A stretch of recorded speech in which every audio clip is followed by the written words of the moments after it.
Watch Kannappa on June 27th at your nearest theatres. రెండు తెలుగు రాష్ట్రాల్లో గత కొన్ని రోజుల నుంచి వర్షాలు అంతగా కురవటం లేదు. ఈ క్రమంలో బంగాళాఖాతంలో ఏర్పడిన ఉపరితల ఆవర్తన ప్రభావంతో తెలుగు రాష్ట్రాల్లో ఓ మోస్తారు వర్షాలు పడుతున్నాయి. తెలంగాణలో రానున్న 4 రోజుల్లో కూడా భారీ నుంచి అతి భారీ వర్షాలు కురిసే అవకాశం ఉన్నట్లు వాతావరణ శాఖ కేంద్రం వెల్లడించింది.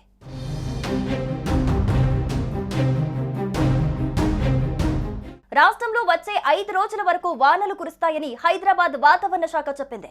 పశ్చిమ మధ్య బంగాళాఖాతం, దాని సమీపంలోని ఉత్తరాంధ్ర తీరం, దక్షిణ ఒరిస్సా తీరం ప్రాంతంలో ఉపరితల ఆవర్తనం 5.8 కిలోమీటర్ల నుంచి 7.6 కిలోమీటర్ల మధ్యలో ఏర్పడినట్టు వాతావరణ శాఖ పేర్కొంది.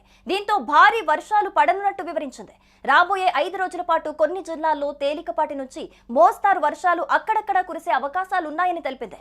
ఆదిలాబాద్, మంచిర్యాల, భూపాలపల్లి, నిజామాబాద్, ఆసిఫాబాద్, కొత్తగూడెం, మూలుగు, మహబూబాబాద్, మేడ్చల్, రంగారెడ్డి, నాగర్ కర్నూల్, హైదరాబాద్, నల్గొండ, సూర్యాపేట జిల్లాలలో భారీ నుంచి అతి భారీ వర్షాలు కురిసే ఛాన్స్ ఉందని వివరించింది.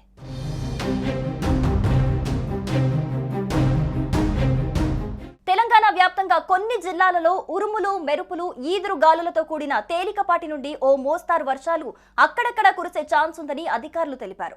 రాష్ట్రంలోని అన్ని జిల్లాల్లో గంటకు 30 నుంచి 40 కిలోమీటర్ల వేగంతో ఈదురు గాలులు వీచే అవకాశం ఉందని పేర్కొన్నారు. అటు హైదరాబాద్ లో కూడా భారీ వర్షాలు పడే అవకాశాలున్నాయి. దీంతో బయటికి వెళ్లేవారు అప్రమత్తతతో ఉండాల్సిన అవసరం ఉందని, ముఖ్యంగా లోతట్టు ప్రాంతాల ప్రజలు జాగ్రత్తగా ఉండాలని అధికారులు సూచిస్తున్నారు. అక్కడక్కడ పిడుగులు పడే ఛాన్స్ ఉందని తెలిపారు. ఉరుములు, పిడుగుల వర్షమున్న నేపథ్యంలో తెలంగాణ రాష్ట్ర ప్రజలు జాగ్రత్తగా ఉండాలని అధికారులు చెబుతున్నారు.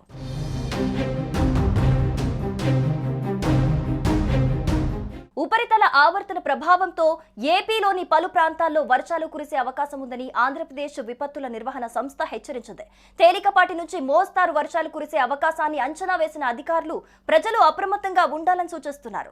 బుధవారం పార్వతీపురం మన్యం, శ్రీకాకుళం, విజయనగరం, అల్లూరి సీతారామరాజు, అనకాపల్లి, కాకినాడ, ఏలూరు, కృష్ణా, గుంటూరు, బాపట్ల, నెల్లూరు జిల్లాల్లో వర్షాలు కురుస్తాయని వాతావరణ శాఖ అంచనా వేసింది. అనంతపురం, శ్రీ సత్యసాయి, కడప, అన్నమయ్య, చిత్తూరు, తిరుపతి జిల్లాల్లోనూ వర్షాలు పడే అవకాశం ఉందని ఏపీ ఎస్డీఎంఏ పేర్కొంది. వర్షాల తీవ్రత తక్కువగా ఉన్నా మోస్తారు వర్షాలు కొన్ని చోట్ల అధికంగా పడవచ్చని సూచించింది.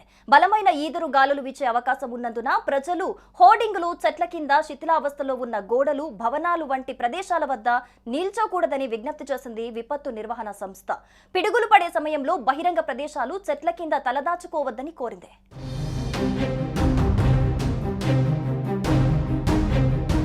ఇక మరోవైపు తాజాగా మొదలైన వర్షాలు తెలంగాణ రైతుల ముఖాల్లో చిరునవ్వు తెప్పించాయి.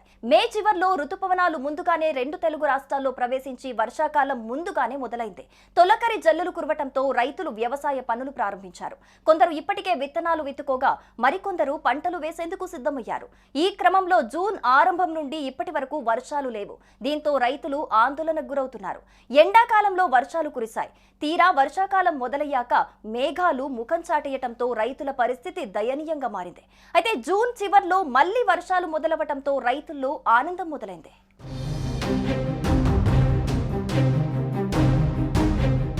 సుమన్ టీవీలో మీ పర్సనల్ అండ్ బిజినెస్ ప్రమోషన్స్ కోసం కింది నెంబర్కి కాంటాక్ట్ చేయండి.